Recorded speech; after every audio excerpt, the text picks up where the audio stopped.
हाज़रीन ऐं नाज़रीन, ज़हर ज़िंदगी ड्रामे जी अदाकारा मीरा। अॼु मीरा जी अपडेट ॾींदासीं तव्हांखे त इन जो असुलु नालो छा आहे, इन जी पूरी तफ़सील ॾींदासीं तव्हांखे।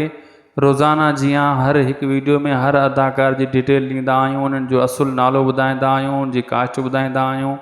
अॼु मीरा जी तव्हांखे सॼी तफ़सील ॾींदासीं इन वीडियो में। पहिरियां इन खे पूरो ॾिसजो ऐं थी सघे त असांजे यूट्यूब चैनल उदासी टीवी के ज़रूर सब्सक्राइब कजो ऐं फेसबुक पेज के फॉलो लाइक शेयर ज़रूर कंदा।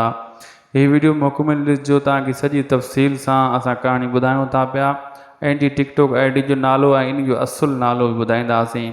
दोस्तों, अदाकारा मीरा जेकी ज़हर ज़िंदगी ड्रामे में मुख्य किरदारु बणियल आहे, जो असुलु नालो आहे रिमशा शहज़ादी।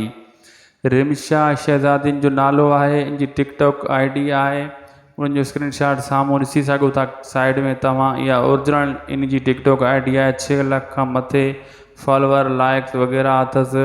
ॾाढा टिकटॉक वीडियोज़ बि ठाहींदी आहे रोज़ाना जीअं, ऐं तव्हां बि वञी करे इन खे फॉलो करे सघो था। रिमशा शहज़ादी 77 जे नाले सां इन जी टिकटॉक आईडी अथव।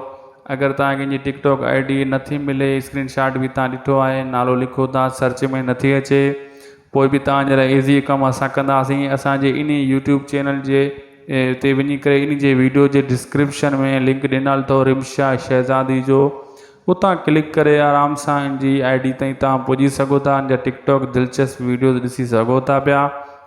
ऐं रोज़ाना जीअं हर हिकु अदाकार जी डिटेल तव्हांखे असां ॾींदा रहंदासीं। सुभाणे हिकु ॿिए ज़हर ज़िंदगी ड्रामे जी वारिस यानी उन जी असां तव्हांखे तफ़सील ॾींदासीं सुबुह वारी वीडियो में।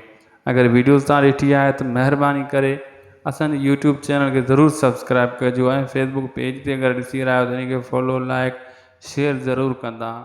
मिलंदासीं।